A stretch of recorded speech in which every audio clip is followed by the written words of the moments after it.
Katie Couric. Tonight, the West is baking and the oven is moving across the country. It's one of the worst heat waves in years. Power supplies are stretched to the limit and crops are withering. Tempest over a teapot. Did you know you were footing the bill for a museum full of these? And everything's coming up sevens. Why some believe tomorrow could be the luckiest day of the century.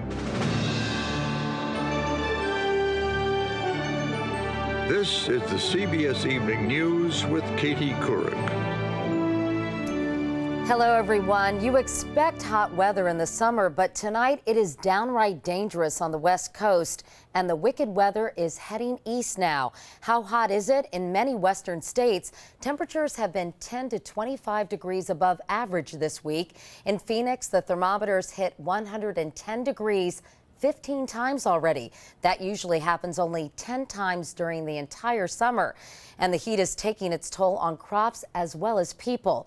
We have two reports tonight, beginning with Nancy Cordes. They may be used to oppressive heat like this in the California desert. I love this. But not in the Idaho highlands, where in Pocatello the thermometer has reached 103, 16 degrees above normal. It's unbearable. With a stubborn jet stream lodged further north than usual, blocking cool air from Canada, the massive U.S. heat wave has spread to northern border states, where they're used to temperatures that are brisk, not broiling. 107 degrees in Helena, Montana, 110 in Walla Walla, Washington, and a record 105 in Boise, Idaho, where today volunteers checked in on the very old. Okay, Fern, here's your meal. Okay. You staying cool? Yeah. And the very young found no relief on scorching hot playgrounds. If you go on the monkey bars, you just have to go really quickly. In California, where the dusty town of Baker is baking at 114, Governor Schwarzenegger has opened cooling centers for the elderly. 6-7. This one is in Hollywood. It is so hot that people, you can't breathe. In Las Vegas, It's supposed to get 115 today. Where we feel it is on our feet. The ordeal in the West is almost over. The jet stream will push that hot air east over the weekend. Now it's the other half of the country's turn to swelter. This time of the year, we typically see average high temperatures in the low middle 80s for a large part of the Northeast. We're going to be running a good 7 to 12 degrees above that. In the command center of Con Edison, which supplies electricity to 9 million New Yorkers, they are already gearing up for a huge surge in demand. Are you worried about blackouts? Well, we don't worry, we prepare. All the equipment that goes into powering New York City, we work on all year long to prepare for summer. And with good reason. The power grid in Los Angeles yesterday hit record usage levels. Now, energy officials there are breathing a sigh of relief, even as meteorologists warn this looks to be a national cycle which will repeat all season long. Unless you're a fan of hot, humid weather, it's going to be miserable. And we're only 2 weeks into summer. Nancy Cordes, CBS News, New York. This is Bill Whitaker in Los Angeles. The summer sizzle is not only hard on people, but now growing concerns about California's cornucopia of crops. More likely we are going to see a price increase. And the immediate increase is going to be in the vegetables because they feel the heat right away. After that, the fruit. Already, the heat is compounding the water woes out west. The mountain snowpack and reservoirs are way down. Now, because of heat, irrigation demand is up. Some of the smaller basins may run out of water, and that will cut off irrigation supplies earlier than normal. 95% of California's pasture land is too dry to feed livestock. The problem is more widespread across the country in Alabama. 86% of the state's pastures are dried up, but so is 64% of the peanut crop. 3/4 of Alabama's cotton is withering in the field. I've been farming for 30 years. I've never seen anything like it. Add to that washed-out crops in the rain-drenched southern plains, and no wonder consumers are Very worried. Food prices are going up, but much greater factors than the weather are rising energy costs and demand from overseas. Some California winemakers even say they love the hot, dry weather. It makes grapes sweeter, the wine more delicious. I cannot wish for any better season. God, bring another season like this next year. A silver lining in this sizzling sun. Bill Whitaker, CBS News, Los Angeles. Meanwhile, they're keeping their fingers crossed in Texas. Every major river basin in the state is at flood stage. This is the first time that's happened in 50 years. Officials believe the worst is over, though. The storm system that was parked over Texas for 45 days is now weakening and moving east. Overseas tonight, British police filed the first charges in the plot to blow up cars in London and the airport in Glasgow, Scotland. Bilal Abdullah, one of the 8 suspects, is accused of conspiracy. There's also word tonight that 2 other suspects had their sights set on this country. Richard Roth has the latest from London. The Jeep was ablaze and firemen feared it was about to explode. A passenger at Glasgow Airport pointed his camera toward police, who began dragging away Kafil Ahmed, the Jeep's driver, and leading away Iraqi-trained Dr. Bilal Abdullah, its passenger. A Scottish policeman says both men seemed perplexed they were still alive. Ahmed's still hospitalized in critical condition. It's now known he was not a medical doctor, but a PhD in engineering, suggesting to some experts he may have been the bomb maker. Authorities believe the men attacked Glasgow Airport after car bombs they planted near a nightclub in London failed to explode. And today, the FBI confirmed that 2 other suspects in the terror plot had made inquiries about working in America. One of them, Jordanian physician Mohammed Asha, arrested on a British highway, may have been the coordinator of what's been called the doctor's plot. He also seems to link the desire of this group of doctors to get into medical practice in the United Kingdom and perhaps in the United States as well. Asha and another suspect contacted this agency in Philadelphia, which helps foreign doctors get certified to practice in the U.S., but apparently they never took a test. There's no evidence any of the suspects now in British custody ever traveled to the U.S. According to law enforcement sources, the links to America investigated so far are insignificant.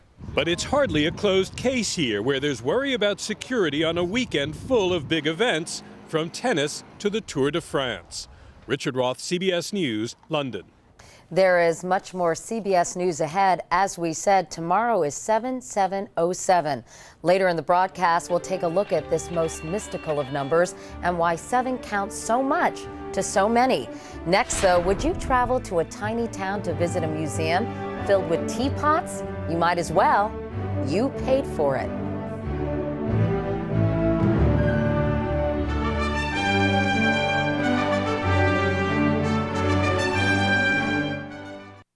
Remember when President Bush and congressional leaders declared war on earmarks, the funding of local pet projects that lawmakers slip into spending bills?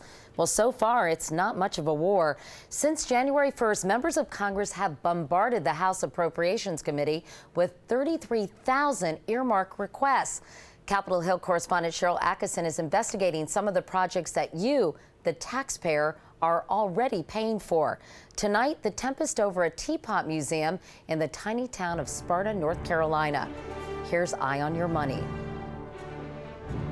It might sound far-fetched that a quirky collection of teapots would draw 60,000 tourists a year to Sparta, North Carolina, population 1,800. But the plan is being financed by your tax dollars. Why can't there be a Teapot Hall of Fame? And we said, why not? The Sparta Teapot Museum is the brainchild of avid teapot collectors Sonny and Gloria Cam and North Carolina philanthropist Philip Haynes, as in Haynes Underwear. Sparta Town manager Brian Edwards admits it's something of a gamble. Do you really think this is going to be enough to bring a lot of people into Sparta and make a difference in the economy here? Well, that's hard to say. I mean, clearly it's speculative, and there are risks involved with any kind of an undertaking to do. And we don't have a track record. But with the help of a few good Washington lobbyists, the Sparta Teapot Museum has gotten $400,000 in state funds and $500,000 from Congress. It's nothing against teapots or the dream. Maybe tens of thousands of teapot-seeking tourists will flock to Sparta and spend millions of dollars. The question is this: why should your federal tax dollars be used for this local project? We asked Congresswoman Virginia Fox, who, with Senator Richard Burr, got the Teapot Museum its money. They also received several $1,000s in campaign contributions from the project's lobbyists. Fox told us she's simply claiming a share of the money Congress sets aside each year for such purposes, called earmarks. The money's going to be spent, and it's up to us to, again, be advocates for our areas to try to help with those areas. They say the money is there. Why shouldn't we have a piece of it? What's wrong with that? Well, that is exactly the kind of attitude that got us $29 billion in pork in 2006. That's right, $29 billion spent on things like race car research, something called the Cattle Congress, and teapot museums. I don't see how a teapot museum is a national priority under any circumstances. Some of the CAM's teapots are on display downtown until the museum is built next year. An hour and a half from the nearest airport, it's a bit of a trip. But the folks in Sparta hope it's your next vacation destination. They sure would appreciate your continued support. Cheryl Atkinson, CBS News, Sparta, North Carolina. Now to a new study that married couples may find interesting, but perhaps not that surprising. Men may have more earning power at work, but at home, women are the boss. That's according to researchers at Iowa State University. They videotaped 72 happily married couples as they discuss family issues. In most cases, the wives ended up calling the shots in the conversations, and the men didn't seem to mind. The result, perhaps, of all those years of saying, "Yes, dear." And speaking of marriage, when we come back, why so many couples feel tomorrow will be their lucky day to tie the knot.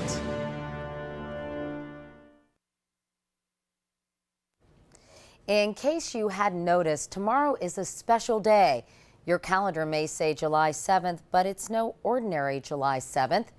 It's 7707. Do I feel lucky? If you do, odds are you're feeling great about tomorrow. Considering the 777s on the calendar won't occur for another 1,000 years, gamblers in Vegas are hoping to cash in on this once-in-a-lifetime event. 7, winner. What is so special about the number 7? Well, 7, Katie, has always been associated with things that are spiritual, mystical, and things related to nature. Tomorrow is a perfect day for change. Strayhorn says no matter what corner of the world, from cultural to religious symbolism, 7 is a sacred number.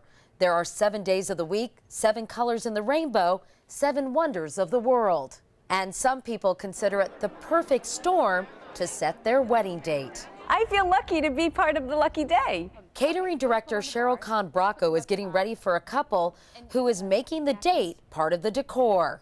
This takes the cake.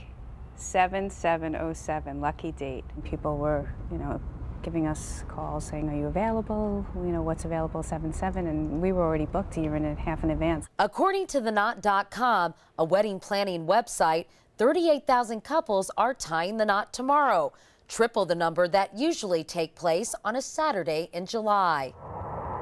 Meanwhile, if you have to get to a wedding but hate to fly, maybe tomorrow is the day to do it.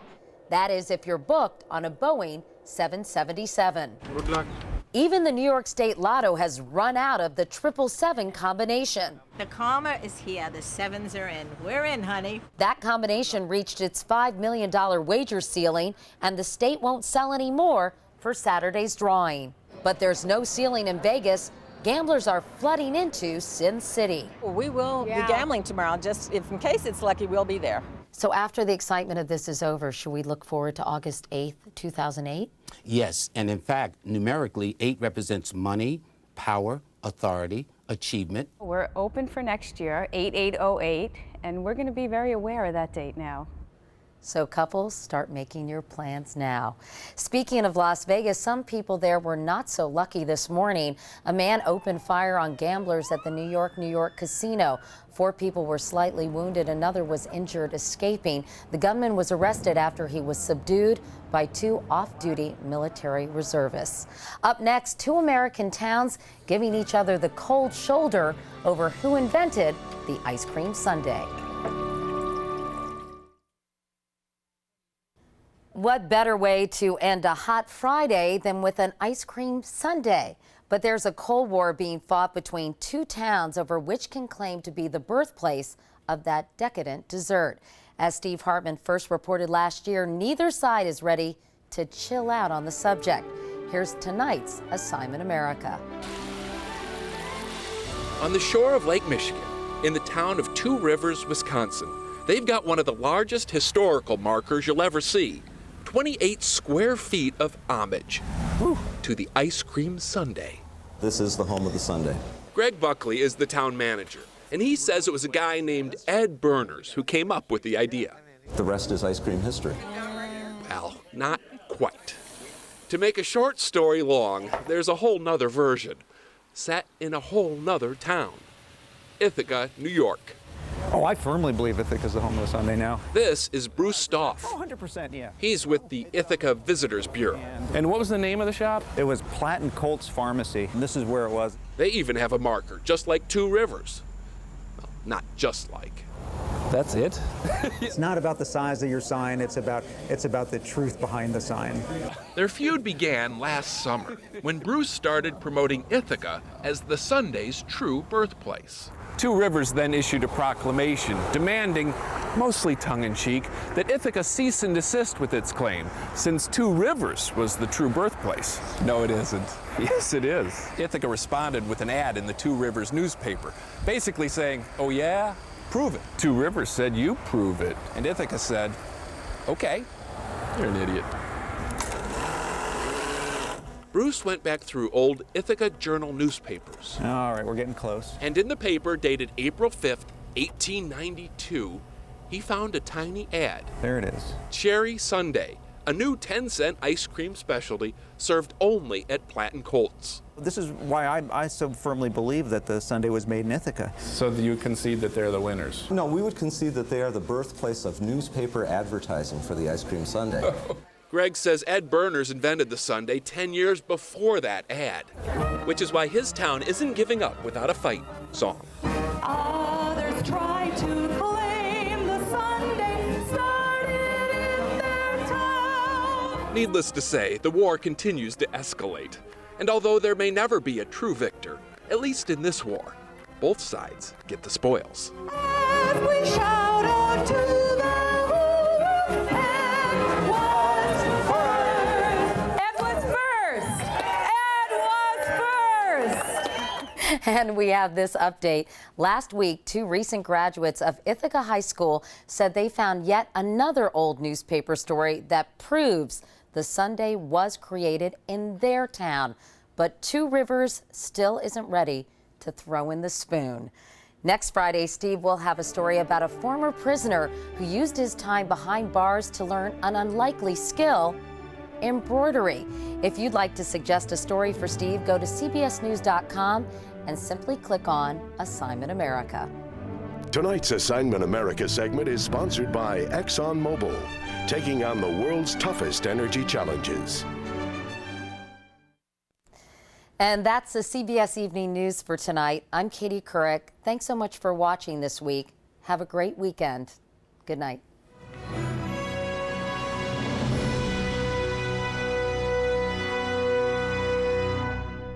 CBS News. Experience you can trust.